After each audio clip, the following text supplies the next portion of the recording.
Boom. Jackie Robinson was 100% merit, which is DEI, right? DEI makes it so that merit is the reason that you get a job and not the color of your skin, not your gender. That's what DEI is. It is a mechanism put in place to make sure that dumbass racists can't just ignore people that are qualified for a job based on their skin. That's it. That's what DEI is. It upholds meritocracy. Sports are happening this weekend. First of all, holy shit. Look at our, let me pull up our bracket here, actually. I didn't know this. If I could have chosen one person to not win our bracket challenge, that person would have been Sully. Just because I love Sully, but I don't want to lose to Sully. Let me just show you. I started off tied for first place. I had a great start. I have a national championship participant that's not in. But Sully here is 99.1%. This is crazy. And then I was like, wait a minute. And I started looking. It's like chalk, chalk, chalk. A lot of chalk. A lot of chalk here so far. I went unchalk. He even had Colorado State. That's crazy. Sully must be a college basketball savant. If you guys need help picking winners, I'd recommend Sully. Just a reminder, the top 4 are going to receive a prize right now. That's Sully, Katrina, Brian, and Brendan, right? And a tie with Dan Hall. Shout out Katrina right there, hanging tight. Duke, if Florida wins, Sully's going to take this whole thing. Am I in dead last? I'm not in dead last, at least. That's great news. But I am losing to most of you. But in the sports world, they've even had enough. Here's Stephen A. Smith, who has been I don't know if he's endorsed Trump. I can't remember. I think he was friends with DeSantis. He's on the right. Here's Stephen A. Smith. This weekend, he's fed up with this administration. He's fed up with where this country's headed now. When you start seeing people risking their career or their clicks online because they work in the sports industry and they start risking it for politics, you know that it's probably gone too far. But I'm so pissed off today, I don't even give a damn about telling you about my New York Times bestselling book. I don't care about telling you about my subscribers right now. Because of this dude, Steve Bannon, all you right-wingers out there, you done pissed me off. You see, this is the BS that I'm talking about here, right? Pay attention, ladies and gentlemen. Pay attention. Because at least some of y'all, especially on the fringes, you full of it. And I'm not going to let this thing go unspoken. It ain't right. So we going to call y'all out. I want to hear that liberal nonsense. You ain't listening to a liberal right now. I don't give a damn what you think. Just because I vote for liberals 90% of the time with the presidency, that don't mean I do it with everything else. But under these circumstances, with the kind of stuff that I'm hearing right now, I don't think anybody should vote for a Republican if this stuff slides. Now, what the hell am I talking about? Let me tell you right now, as we get started with the show today with politics. Jonathan Majors, I'm coming to you, bro. I'm coming to you. But I got to get this off my chest first.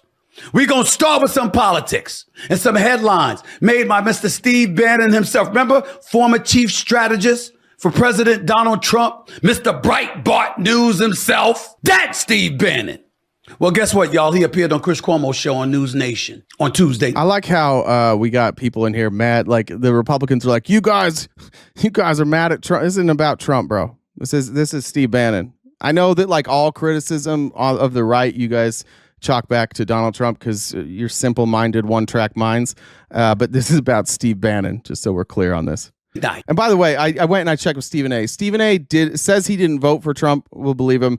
He said he was glad Trump won. So that was the position that he took that I knew was like a pro-Trump. He's like, yeah, I'm glad he won. And said in no uncertain terms that he plans to support a push for a third term for President Donald Trump. Take a listen, please. I'm a firm believer that President Trump will run and win again in 2028. So I've already endorsed President Trump. A man like this comes along once every century, if we're lucky. We've got him now. He's on fire, and I'm a huge supporter. Want to see him again in 2028. You know he's term limited. How do you think he gets another term? We're working on it. I think we'll have a couple of alternatives. Let's say that. We'll see. We'll see what the definition. We'll see what the definition of term limit is. What the hell are you smiling about, Steve Bannon? That's BS. That's BS. Seriously, somebody needs to tell you, you got that wicked ass smile on your face. So is that funny to circumvent the Constitution? Is that funny to alter and circumvent the 22nd Amendment? I thought you were conservative. I thought it was about the Constitution. I don't know if any of the guys ever seen Steve Bannon's show before. Steve Bannon doesn't give a goddamn about the Constitution, and he's the first to admit it. So there's Stephen A., who I can't stand. I hate that we even played Stephen A., but I just want to show it's went through the sports media.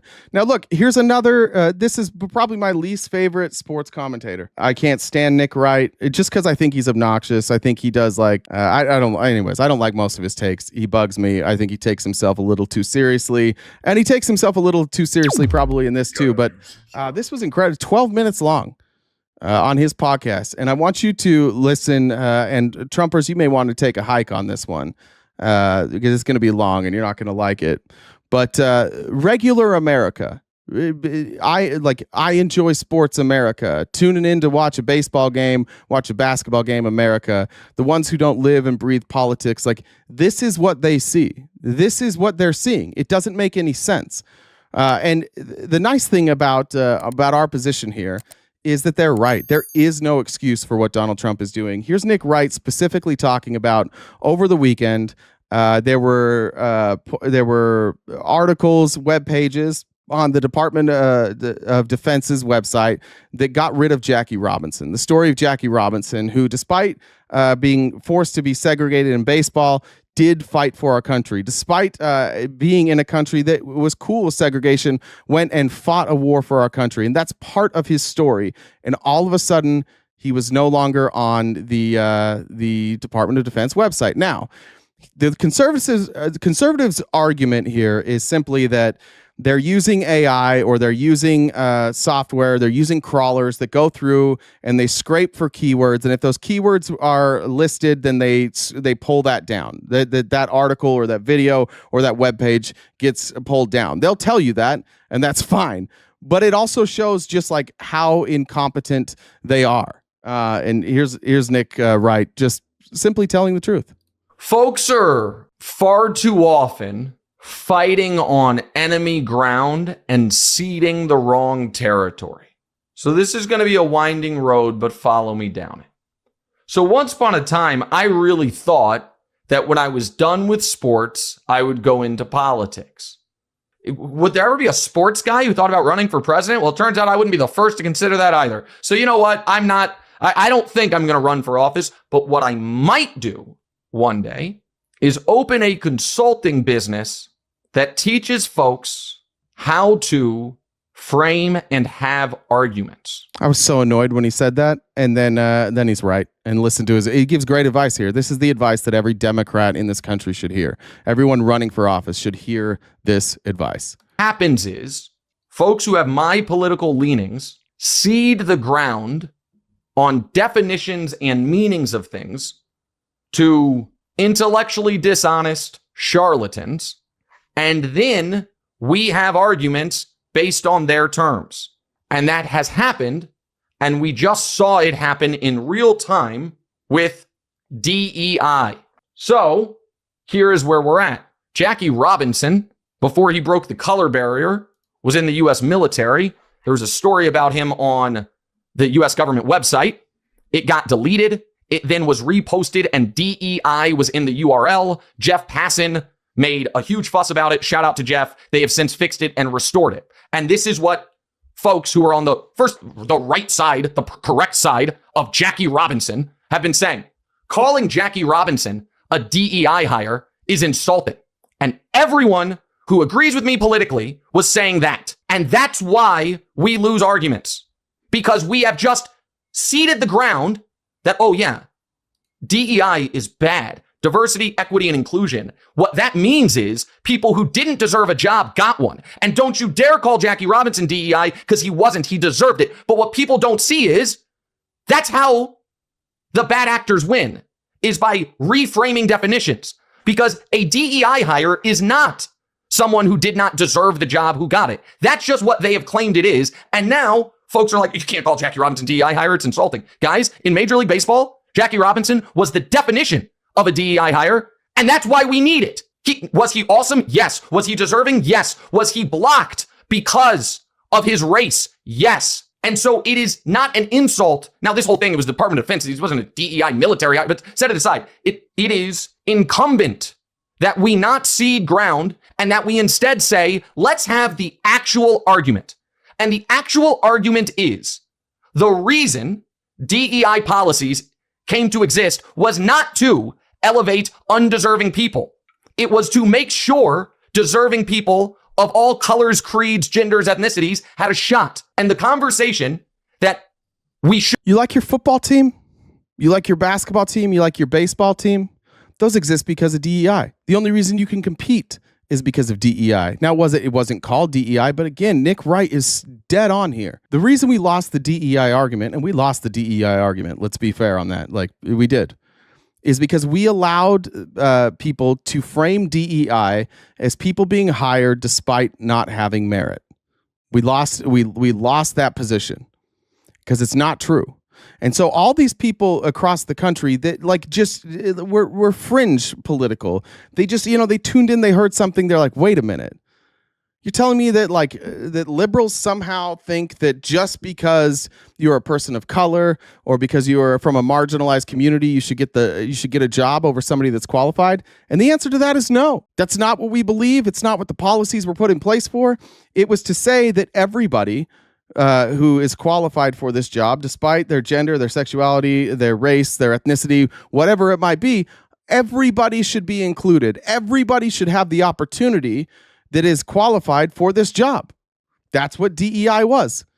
DEI is the reason that sports are no longer segregated. It's the reason that the SEC got really fucking good at football. Shane Gillis has an incredible bit about like how he's talking about the what's that show? Remember the Titans. And he's like, this group, this city, this whole town went from segregate everything to, oh my God, we're all brothers in like 6 weeks, all because they were winning football games. All because they recognized once DEI was put into place, they're like, oh God, this is beneficial. Oh, it elevated us. Oh, we're better at football now. We don't have to listen to Charlie Kirk all the time. Be like, diversity is not a strength. It's absolutely a strength. And it's a strength because it brings in more people. Anytime you're hiring for a job, if you have a pool of candidates that is 3 deep, hopefully you get a good one. But if you have a pool of candidates who are qualified that are 300 deep, you're in a better position, right? Your company is in a better position to move forward. Let's say you want to hire 10 positions, only 10 people apply. All right, well, so you're going to have some duds in those 10 probably. But if you have 1,000 people apply and you sift through that and you get the 10 best, that's great for you because you're reaching out, you're branching out. You're widening the pool of people who can apply, who can be considered for the job. And we lost that messaging. And frankly, like this on me too. Like I think we tried to make this argument, or at least I tried to make this argument, but I didn't do it very effectively. It was still like the knee-jerk reaction of like Kamala Harris is a DEI hire, and immediately it's like it was like, oh, that's racist, right? Oh, that's big. Yeah, of course it is, but it's not the real argument. And when you go down that place to like try and prove that somebody's racist, you lost the entire argument in the middle, which was this was the most qualified person for this position. If you're talking about like what qualifies somebody to work in the government, previous experience working in the government would elevate you, right? And so because we went down and we took the bait, we lost that argument. I think what Nick Wright's saying here is 100% true. Should be forcing is the following.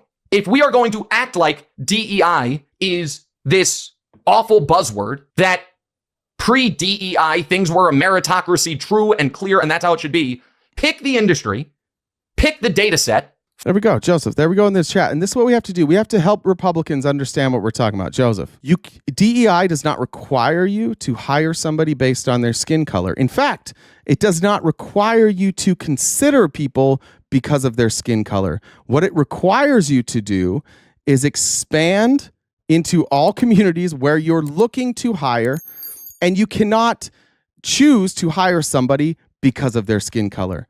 So if you have 2 people and you have one black person and one white person, and you have an equal, if you have an equal qualifications, and your qualifications match, You can't just pick one or the other because of the color of their skin.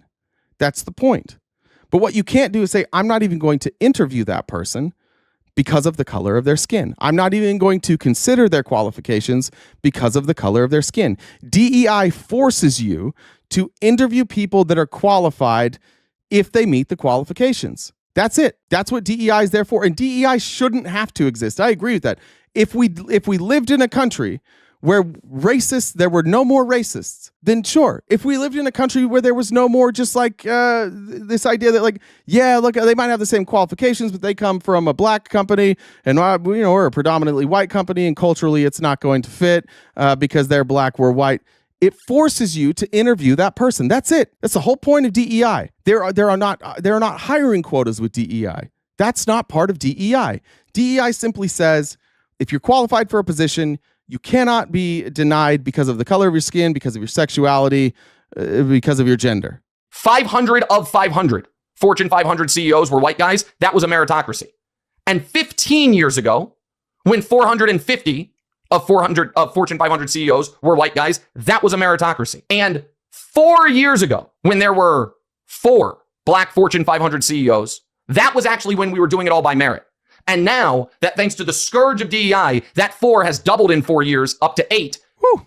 That, you know what? All the white guys who got the jobs deserved them. That was merit. And the black people or women or whomever got them, they were the undeserving. If that's the argument, make them make it. When you look at our politicians, fun fact, how many governors in U.S. history have been black? The answer to that question is 5, kind of 6. But 1 during Reconstruction, would have been 1 more during Reconstruction, but that fella died suddenly in his office due to a suspicious poisoning. Can't quite figure out what happened there. So 4 black governors since Reconstruction. Was that all merit? Listen, it just as it happened, was never a good black gubernatorial candidate. What about this one? Pre-Barack Obama in Illinois in 2005, there had been around 2,000 United States senators in our history. Pre-2005. How many were black? Quick question. The answer to that is 4. 2 during Reconstruction, 160 years ago or 150 years ago, and 2 post-Reconstruction since Obama. You add it all up, all of history from the start of the U.S. Senate to right now, this moment, there have been 14 black U.S. senators, 11 elected, 3 appointed. So again, if your argument is... The point of that is to force people to defend that. Turn it around. Why?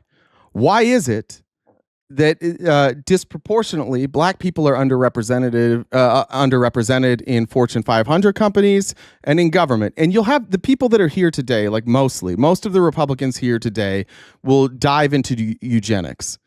They will start telling you how the white race is superior because these are white nationalists. That's not going to play on a world stage. That's why they don't ever say it publicly.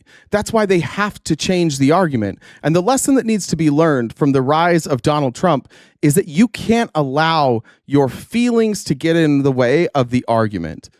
Make sure that you stay collected enough that and this is me talking to me right now. Stay collective enough that you don't completely miss the point of the argument so that you can point out that somebody's racist.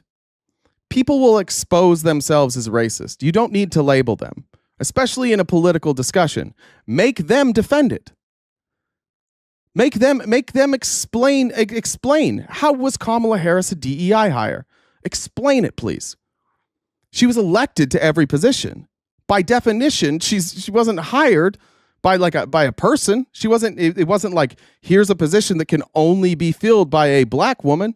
She was elected in every position up until the point that she was chosen for the vice president. And on that condition, Joe Biden said, I am going to select a black woman, which again isn't even DEI. That's about representation. And it's saying that doesn't mean just everybody, every black woman is up for consideration. He went through resumes and he said, who's qualified? And then he considered people who were qualified to be vice president, and he chose a black woman. Now, look, on its face, that messaging's tough. That's like a tough piece of messaging. I don't really like that he said it. I don't like how it was positioned. It is what it is. Even then, it's not DEI. It still requires you to be qualified for the position. Ask them the question. Don't make them explain eugenics. Make them in front of other people be like, oh, well, white people are just smarter. Have you heard of IQ tests? And then ask them questions about the IQ test. People don't want to be racist. Racists want to be racist, and racists want to be like low-key racist, where nobody else around them really realizes it, except for their opposition. And that's what we have right now. When you look at the function of our government, you literally have white nationalists and Christian nationalists, and they ran on a bunch of shit that they're not even doing. They got all these people excited about all this other shit so that they would go along with them trying to take over our country. Why? Because we allowed ourselves to get into this battle of like, you're bad, you're bad, you're bad. I agree. Some of these people are bad. Like it's like, you see a racist, it might make you upset. But if we're in a political discussion and we ignore what they're saying and go down to like, I'm going to prove you're racist, you're not going to win that. You're not going to win that messaging battle. And remember, this advice isn't for everybody. It's for people in a position where they're discussing politics, politicians and people like myself who comment on it. So maybe it's not the greatest advice for you in your personal life, but if the politicians that we keep electing took this advice, we'd be in a better place. When the numbers were literally 98-2, white guy to everyone else, that's when we had a merit-based system. And now that the numbers are slightly going towards the actual demographics of the country, that's all bullshit, elevating undeserving people. Then make that argument. And folks who are saying amen to what I'm saying, make them make that argument. What you can't do is act offended when people are like, oh, you're calling Jackie Robinson a DEI hire. You're goddamn right he was. A great example of it, of why they are important policies. Because you had a guy as great at what he did, playing baseball, as Jackie Robinson, who was blocked entirely because of his race. And then the DEI... So, C, in the chat, here's a good example. It's just C, you said DEI equals didn't earn it. Did Jackie Robinson earn his place in Major League? Do you think Jackie Robinson should have just stayed in the Negro Leagues? Or Negro League, excuse me? Is that where he should have stayed? He shouldn't have been able to join Major League Baseball. We should have kept it separated. You should have the Negro League and Major League Baseball. That's what we should have done. Is that your argument? Policies of the day gave him a shot. And it's like, holy shit, this guy's awesome. That's the idea behind it. And you're not going to win arguments if you only have them on other people's terms. Stand firm and say, here are the numbers. Here is how disproportionate in every industry, in every position of power, in every political sphere, white males are. Boom. Jackie Robinson was 100% merit, which is DEI, right? DEI makes it so that merit is the reason that you get a job and not the color of your skin, not your gender. That's what DEI is. It is a mechanism put in place to make sure that dumbass racists can't just ignore people that are qualified for a job based on their skin. That's it. That's what DEI is. It upholds meritocracy. Is that because, in your opinion, because they are simply smarter, more equipped, savvier, all of it? If that's what you believe, if that's what they believe, make them argue that. If they won't say that's what they believe, then ask them, so how do we fix that? What are the policies one would have to implement to make sure we're actually getting the best and the brightest? Instead, we've let them turn DEI into a slur, a buzzword, meaning it's synonymous for unqualified doofus that gets a job. Watch the chat. He's explaining the chat. They don't know what to do with this right now because they've all been taught the DEI means that it's not merit-based. Look at them. Watch them in the chat right now. We've explained what DEI is 1,000,000 times. It is what it is. And they can't do it. They can't wrap their heads around it, but force them to. Force them to defend that openly and publicly. And they can't. And we'll win. We win that battle in the actual public sphere. If we message like Nick Wright is messaging here, we win. Because the only argument against this, like the only way, even if we're doing it with Kamala, but make them defend it publicly. None of them want to. They know what it is. They know I think at least a handful of them know that what we're saying is true. Those are the smart racists. There are some smart racists, and they don't like this. They don't like that the game's being uncovered here.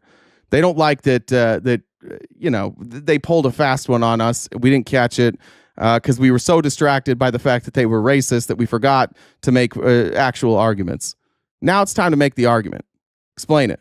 Explain to us. Show me the DEI hires. And tar any black person or minority who has a big time job as that. And so Obviously, the problem is not me saying DEI hires. Jesus fucking Christ. Are you watching the video? Old school, I love you, but are you watching the video? If you are a DEI hire, that means that it was a meritocracy. So I'm asking them, show me a DEI hire. Show me somebody that you think was a DEI hire. And let's discuss whether or not they have merit. God, could we stop for 1 second? Like, we're so quick to be, to tone police. Force it. Say DEI. Use their verbiage. Do whatever you want. Make them defend it. the asshole at the Department of Defense that took down Jackie Robinson's page is, everyone can agree that guy's the worst. That's an easy conversation. A far more serious conversation is, yeah, Jackie Robinson in Major League Baseball was a DEI hire. No, Casey, no, Trump is not the DEI hire. He's not a DEI hire. Trump is unqualified, was unqualified for the position. It's the wrong argument. Donald Trump was not elected, was not given this job based on meritocracy. He was not elected to this job based on meritocracy. He was a failed president. He was a terrible president. His how was our country when we left office? Or when he left office? Not great. He's the opposite. And then he got his job back because they were just like, we don't know. We don't want to hire that woman over there. We don't want to hire Nikki Haley. So I guess we'll just roll out Trump again. Mini Trump. Ron DeSantis kind of scares us because he might be a robot. So I guess we're going with Trump. And that's why such policies need to exist. And that's why we'll defend them. God, I never thought I would play a Nick Wright video on this because I can't stand Nick Wright, the sports commentator. But he's absolutely right about everything he just said there.